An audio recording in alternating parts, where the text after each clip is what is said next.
How do you fare, my loyal 9 patriots? Today I'm going to share with you some knowledge about organizations that claim to be for the people, the worker, the minority, for racial justice, but in reality, they are funded and supported by two of America's most direct enemies, the Chinese Communist Party and radical Islamic terrorist groups. If you think that sounds crazy or that I'm some radical right-winger, allow me to present the facts because these organizations have two goals: destroy Western society and implement communism. This will be achieved by a multi-tiered and highly coordinated plan. A plan that was conceived in the early 1930s and has been recalibrated as the battle space has transformed. So let's get to it, and before we discuss their plans and tactics, let's first understand where this came from. The media and politicians and other voices of power have led us to believe that radical groups like BLM are grassroots and funded by the average citizen. This, however, is a lie. Communists like Stalin and Lenin knew the strings to pull to destabilize America. In 1917, Lenin, when discussing blacks in America, stated, quote, should be classified as an oppressed nation, unquote. And in 1920, at the Second Congress of Communist International, referred to them as a, quote, revolutionary movement, end quote.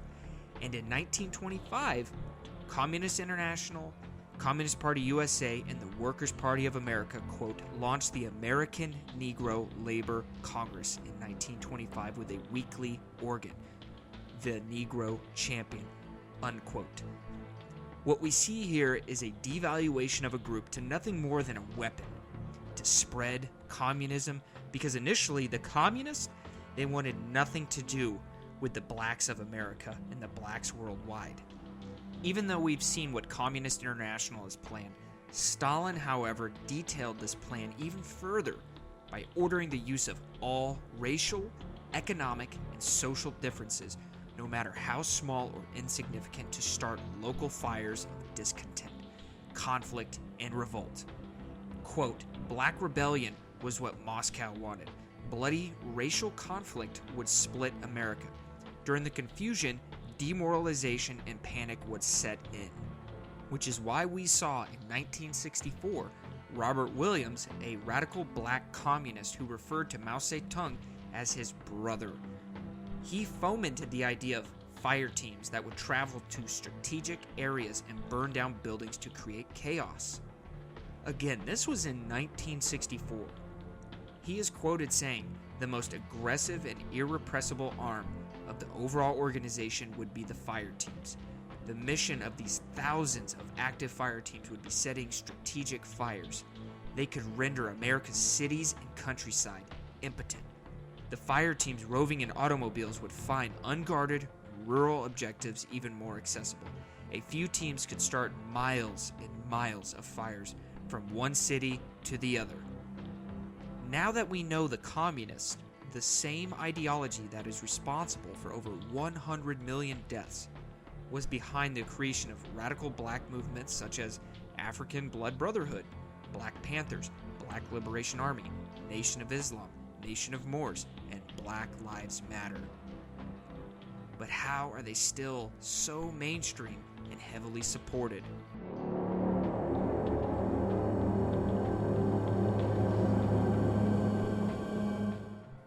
This is where we begin to see their tactics, and in turn, the tactics of the entire communist movement in the United States and worldwide.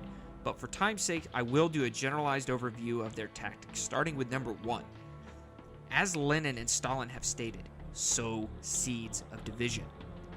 From the moment a child is born, consistent and repetitive demoralization and disenfranchisement campaigns that claim capitalism is keeping them down. White people are keeping them down. Blame everyone else but yourself. Strip away the value of personal responsibility. Manipulate your target audience to believe they are no longer part of society. This in turn will lead to more black men being killed by police and more ammunition for radical groups like Black Lives Matter to weaponize and incite more violence and division. The second thing these groups do is offer a false solution. They claim to empower them.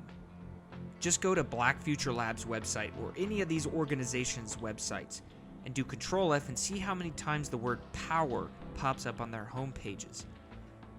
The goal is to make them feel as if they are accomplishing or solving a major problem, not only for themselves, but for a community. The problem, of course, is manufactured with a predetermined solution, or better said, the Hegelian dialectic, which is a framework for guiding our thoughts and actions in conflicts that lead us to a predetermined solution. Third thing, once enough people are demoralized and recruitment is steady, with the media and political support, they will find a crisis, no matter how big or how small, and exploit it until the next crisis appears. Exploitation is carried out via violence, public shaming, photo ops, you name it. Once this is achieved, as Williams, as we discussed previously, he would write in reference to violence, the psychological impact would be tremendous. By day, the billowing smoke would be seen for miles. By night, the entire sky would reflect reddish flames that would elicit panic and a feeling of impending doom. Black Lives Matter, they claim to be against violence, but many of their mentors like Angela Davis, Frantz Fanon, Assata Shakur, Susan Rosenberg are all proponents of violence. Rosenberg and Shakur were even on the FBI's most wanted list. Moreover, one of Patrisse Cullors' mentors was Eric Mann, who was part of the communist organization Weather Underground, which was so violent that the FBI labeled them a domestic terrorist organization. The fourth tactic Black Lives Matter and other communist organizations use is to gain control of the language, which is why they claim minorities are white supremacists. They restrict speech where you can't say colored people, but it's perfectly acceptable to say people of color, or by consistently calling people racist that disagree with them. Hence why we see names like Black Lives Matter or Center for American Progress, Southern Poverty Law Center, Liberation Road, Freedom Road, American Civil Liberties Union, which was founded by the communist Harry F. Ward. These organizations present the facade of being for the people, but in reality, they are not for the people. But because people are living in an alternate reality, they hear these names and they assume they are a good thing. But with these organizations, the issue is never the issue. They don't care about anything except destabilization of this great country and instituting a communist regime. Why else do all these leaders of these groups have ties to communist organizations or even communist countries? Why does Black Lives Matter remove from their website that they are trying to destroy the nuclear family? These are domestic terrorist organizations and they need to be labeled as such. The last thing that these organizations do is hide behind the quote activist organization title and the 5013C tax code so they can receive large donations and avoid the federal income taxes. But as history has shown us, these groups lose support and become unpalatable to the American public, thus forcing them to disband and form new groups under a different name and a different 5013C and start the cycle over and over again. We actually see this with terrorist organizations overseas, such as in Africa, where you have ISIS, they lose popularity. So then we see Al-Shabaab arise, or Boko Haram, and it's a continuous cycle that never ends. It is a wash, rinse, repeat. Now let's examine Patrisse Cullors, one of the founders of BLM, who owns more houses than my entire immediate family combined. She is married to Janya Khan. Khan, who is a co-founder of Black Lives Matter, but is also a program director of Color for Change, which is another radical group that defends cop killers, the Jena 6, which was a group of 6 black students who ganged up and severely beat up a white student. And they also fight against voter ID laws. Naturally, Color of Change supports Black Lives Matter. But what is deceiving is one of the founders for Color of Change is Van Jones of CNN. Makes sense why CNN never gives BLM bad press. This is all public knowledge, but clearly you can see the quid pro quo.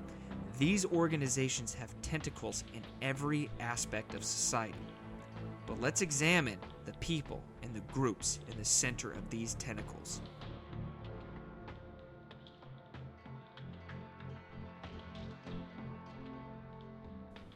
Let's start this off with psychologist Rollo May, who wrote the book Man's Search for Himself, and he said, quote, "The opposite of courage isn't cowardice, it's conformity," which is why we see cities lean so heavily towards supporting Black Lives Matter and the communist agenda. They are misinformed and they do not understand that these groups are communist and they're actively trying to destroy America by siding with America's enemies like Hamas, the Muslim Brotherhood, and communist-controlled activist organizations.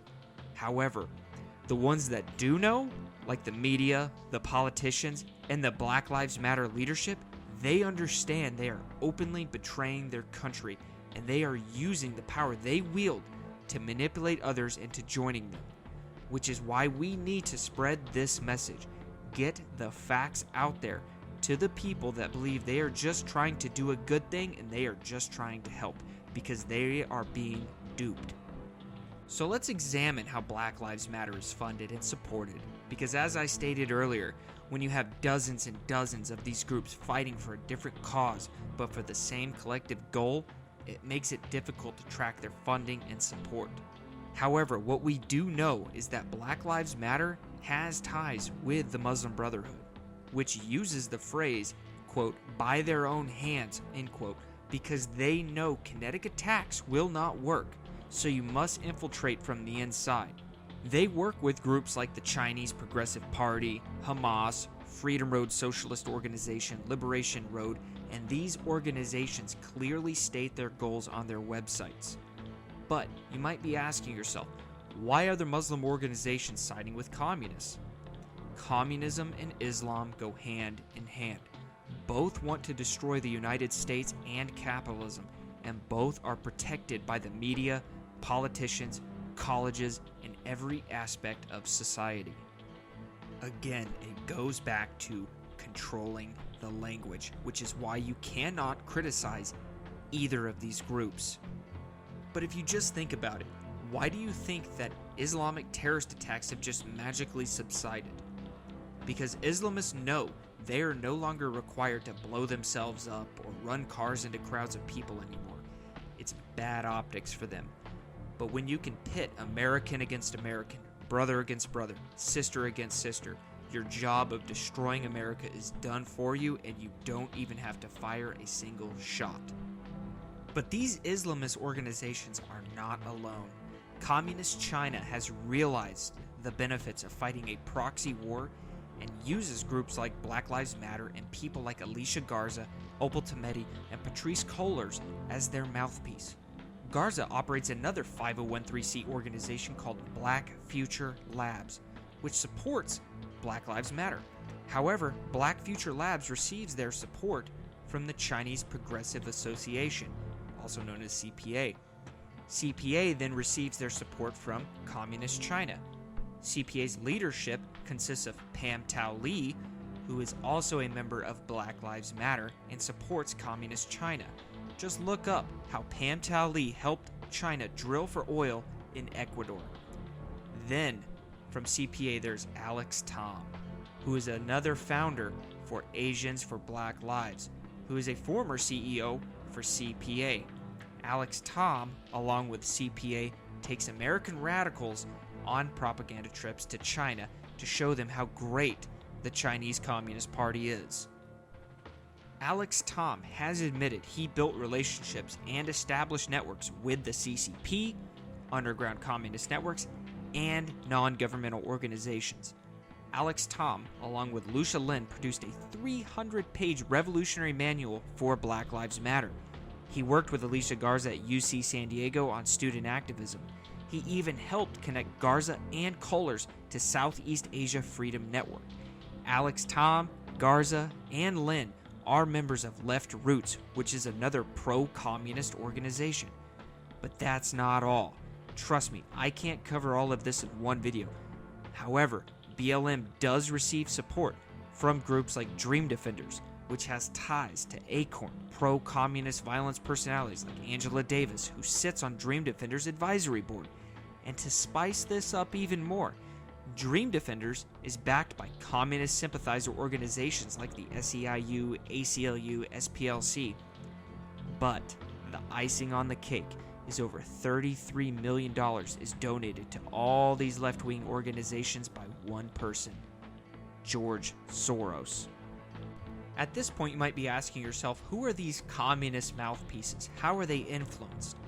Looking at the big three, which is what I like to call Alicia Garza, Patrisse Cullors, and Opal Tometi, Garza and other members of Black Lives Matter have admitted they are trained Marxists. But here's what they don't want you to know. In 2014, Alicia Garza met with Liberation Road and other communist activist organizations to organize the Ferguson riots. And to this day, this planning is still occurring, which is why when thousands and thousands of people show up to protest that are supposed to be spur of the moment, we see hundreds of pre-printed signs and pre-staged pallets of bricks, water, milk, and other supplies needed for a successful riot. Or you see vans that have vinyl signs that say free food. But getting back to Ferguson, when the trial of Darren Wilson was reaching a closing, the FBI arrested an individual who was caught with explosives he planned on using before the verdict was even read. I would suspect that if they were doing that in 2014, imagine what will happen in the near future, especially with the mainstream media pushing the communist Black Lives Matter ideology even harder.